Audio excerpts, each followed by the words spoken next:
kita kembalikan ke konstruksi Al-Baqarah ayat 37. Seorang yang tobat ingin merubah dirinya dari salah menjadi saleh, bukan sekedar dituntun oleh Allah, tapi juga dipercikan kasih sayang Allah kepadanya. Rahmat Allah diberikan. Ya. Kembali ke Quran surah kedua ayat 37 itu, fatalaqqa Adamu min rabbih kalimatin fataba alaihi innahu huwat tawwabur rahim. Jadi bukan tawwab saja, tapi rahim juga. Bukan sekedar Allah terima taubatnya, tapi kasih sayang Allah pun diberikan kepadanya.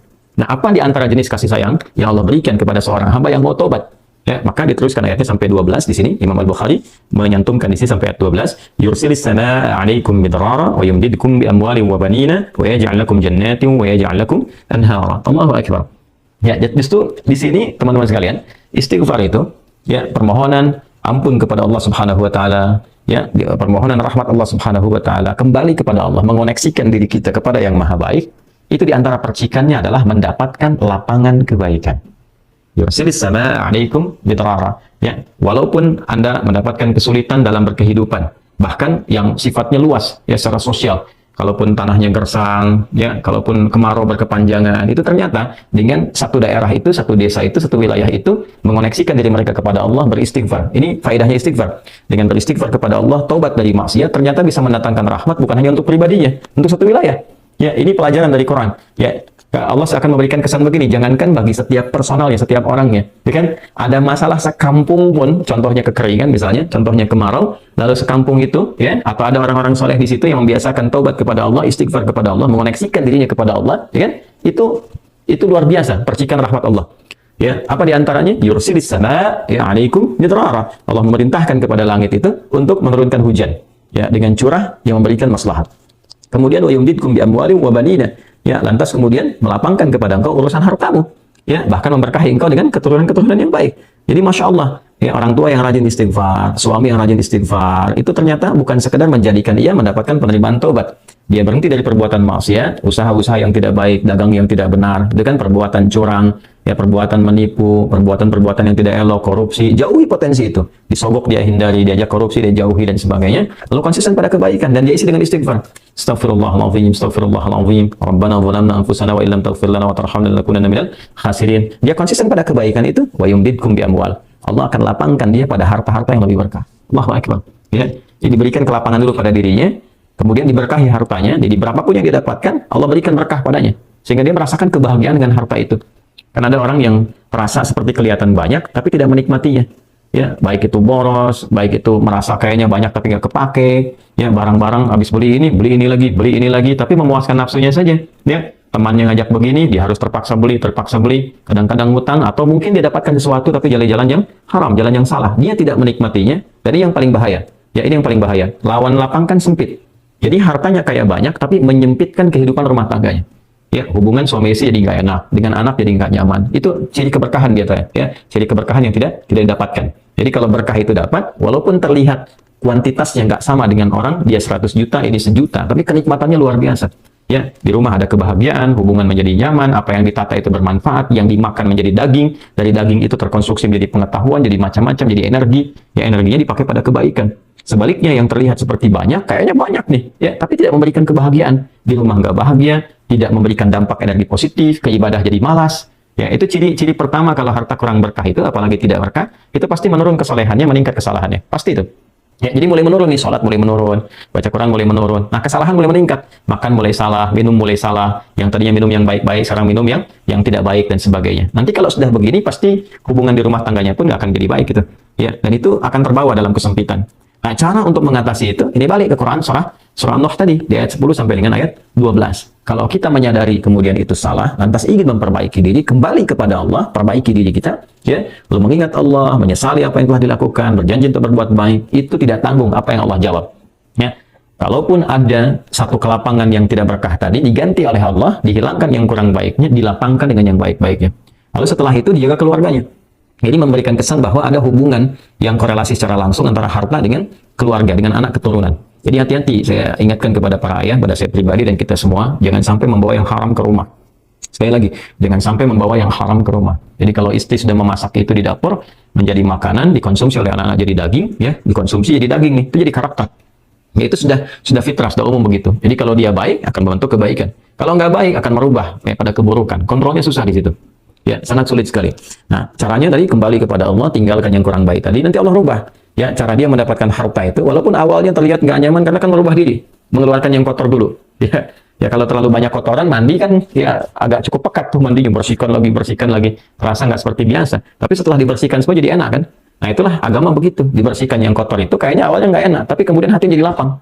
Yang diberikan kelapangan hati dulu. Ya, begitu hatinya lapang, baru nanti Allah buka jalan. Ya, setelah hatinya lapang, bagus, dan dinilai baik ini punya kemampuan untuk bertindak dan mengelola apa yang didapatkan, dilapangkanlah rezekinya, karena dia sudah dinilai pandai untuk mengelolanya. Setelah itu diperbaiki keturunannya. Ya. Wa banina wa yaj'al lakum jannatin wa yaj'al lakum anhara. Bahkan setelah itu dibikin kaya lebih dari sebelumnya. Ya, asetnya ditambah lagi, diberikan kenikmatan hidup, ya sampai dijaga hingga kembali kepada Allah Subhanahu wa taala. Itu faidah istighfar. Jadi kalau kita biasakan bertekad, berniat memperbaiki diri dari yang salah menjadi baik, itu Allah sudah berikan motivasi. Aku bukan hanya terima taubatmu, tapi aku rubah keadaan hidupmu lebih istimewa, lebih mahal nilainya dibandingkan dengan keadaan sebelumnya yang terlihat seperti fata morgana. Kemudian dikuatkan dengan Quran surah ketiga Ali Imran ayat 135, ya. Di sini disampaikan Allah Subhanahu wa taala berfirman, "A'udzubillahi minasyaitonir rajim. Bismillahirrahmanirrahim.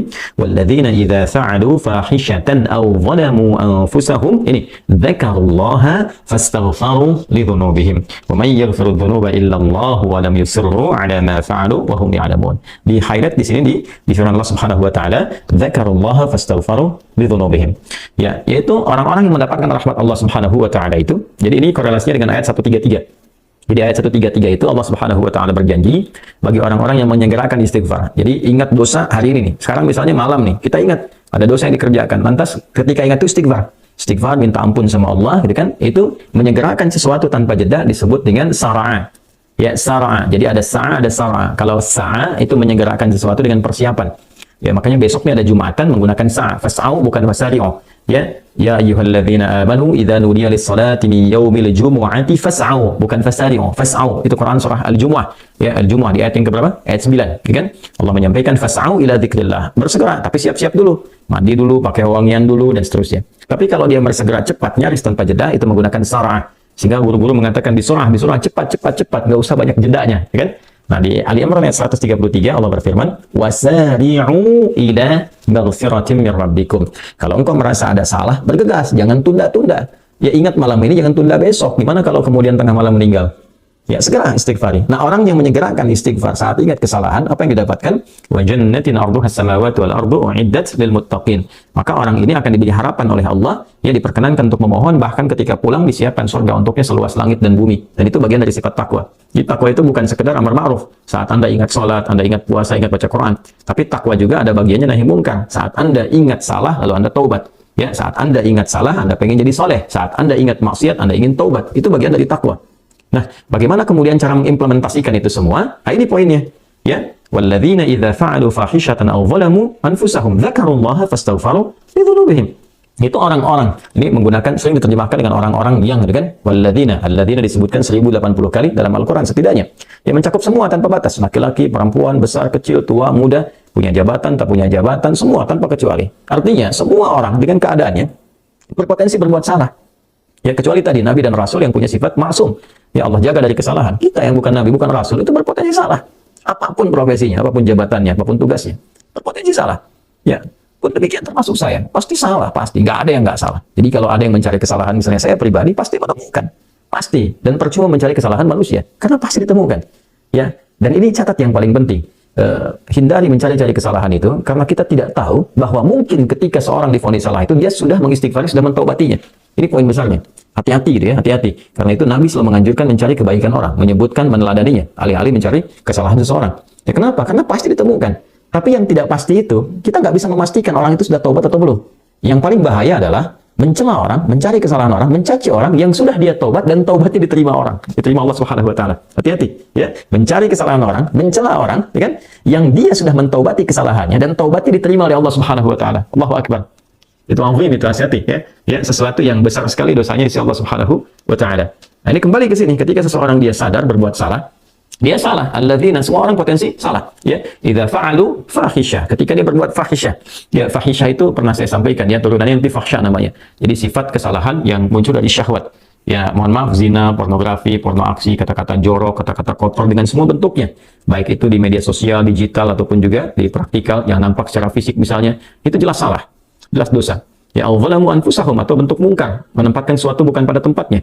Ya, mohon maaf, ya mencuri, merampok, membunuh, ya korupsi, hoax dan sebagainya, itu zalim, perbuatan zalim. Nah, saat seseorang berpotensi salah, ya, dari fahsya dan mungkarnya, dia berbuat perbuatan dari dorongan syahwatnya atau mungkar, dari keinginan nafsu perut dan akalnya, dia berbuat yang salah, lalu zakarullah, dia ingat Allah. Nah, ini poinnya. Ini menarik sekali nih. Ini menarik sekali. Kok lanjutan ayatnya zakarullah? Bukan dia sadar bahwa dia itu telah berbuat salah. Kenapa zakarullah? Ini poinnya. Ya. Karena Allah ingin selalu menautkan sifat seorang hamba menjadi baik itu dengan rahmatnya. Ini poinnya. Jadi kalau bukan rahmat Allah Subhanahu wa taala, mustahil kita bisa mengarah pada kebaikan. Allahu akbar. Ya, lillah karena Allah. Lillah karena Allah. Ya, jadi orang-orang yang bertaubat dengan merasakan rahmat Allah itu beda. Dengan sekedar dia pengen memperbaiki, lain rasanya, lain. Ya, jadi kalimat zakarullah itu mahal sekali. Jadi ingin memberikan dampak kesadaran kepada kita bahwa hey, Allah tuh nggak ninggalkan kamu. Ya, Allah tahu kamu salah, tapi sepanjang nyawa kamu belum sampai ke kerongkongan, kamu diberi potensi untuk tobat. Ayo tobat. Kan sering saya ungkapkan, Firaun saja, se-Firaun-Firaunnya dikirimkan 2 nabi, Musa dan Harun. Ya, sebagai keadilan Allah, kasih Allah dan adilnya untuk memberikan hidayah. Ya, sampai titik puncak kan nyawanya di kerongkongan. Cuman sayang kan dia sendiri yang memilih untuk tidak mengambil hidayah itu, sampai nyawanya di kerongkongan, sampai tenggelam itu. Nah, itu sudah disampaikan informasinya, kisahnya, jejak sejarahnya sampai sekarang diabadikan supaya seluruh anak cucu Adam itu sadar jangan berbuat yang seperti itu. Ya, sekali lagi hanya setan yang tidak kenal taubat. Zakarullah, dia ingat Allah. Nah, sekarang tinggal kita mempelajari ketika ingat Allah itu apa yang harus dihadirkan. Tapi poinnya, Allah tawarkan kita bukan hanya sekedar jadi baik, rahmat dibuka, kasih sayang dibuka, kelapangan hati dibuka. Ya. Ya, makanya saya barangkali juga ingin menekankan materi-materi semacam ini, yaitu penting untuk disampaikan. Ya, kepada saudara-saudari kita barangkali yang sekarang dengan kasih sayang Allah itu ya diisolasi di satu tempat seperti lapas misalnya, lembaga permasyarakatan. Boleh jadi itu kasih Allah untuk diperbaiki sehingga dia konsisten bisa berbuat baik saja di dalam. Ya, terjaga dari perbuatan-perbuatan di luar, dikontrol supaya bisa kembali pada jalan yang baik. Dia bisa di dalam, bisa memperbaiki diri, istighfarnya enak, bisa ngaji, kadang ketemu ke masjid dan sebagainya. Kalau ini dimanfaatkan dengan baik, Allahu Akbar, Allah kasih kelapangan. Ya, walaupun mungkin tinggal di tempat yang sempit, terasa kemudian dibatasi dengan sel-sel, tapi hatinya lapang, itu luas, megah. Dan jadi nikmat. Ya. Orang butuh waktu untuk menghafal, butuh suasana. Anda punya tempat yang cukup ideal untuk menghafal Quran, memperbaiki diri, dan fikihnya ada kan? Ya. Dan sangat jelas sekali kenapa di antara kisahnya Nabi Yusuf alaihissalam ya diizinkan oleh Allah untuk masuk ke dalam ruang itu untuk memberikan sebuah pencerahan sehingga menemukan modelnya, ini model orang salah yang mau jadi saleh. Bahkan setelah itu dia keluar dan diangkat jadi pembantunya raja kan, pada masa itu asisten rumah tangganya raja. Baik gitu. Dari sosok yang salah ya, kemudian dia tobat, mengambil petunjuk dari Nabi Yusuf alaihissalam, dia berubah jadi orang hebat setelah itu. Ya, jadi asisten rumah tangganya raja. Jadi itu luar biasa gitu. Ya, tapi yang memilih kemudian untuk jalan-jalan keburukan, tetap bertahan di dalamnya, selesai gitu. Ya, ini tawaran sesuatu yang indah. Ya, bahkan ada juga yang terakhir ini yang paling luar biasa. Orang yang sudah mendapatkan ancaman hukuman, ya sampai kemudian juga mengakhiri kehidupannya, tapi dia mau bertobat. Ya, maka dia bisa mengakhiri kehidupannya itu dengan apa yang telah ditetapkan. Misalnya kan kita nggak tahu garis takdir itu bagaimana. Ya, wallahu alam, tiba kemudian manusia memberikan hukuman, tapi Allah dengan kehendaknya merubah itu semua, bisa berubah. Ya, tapi kemudian kalau itu bersamaan dengan takdir yang telah Allah tetapkan, dia menjadi baik. Jadi di Islam itu selalu ada solusi. Selalu ada solusi. Dan pedomannya mengantarkan pada kebahagiaan. Itu poin tertinggi.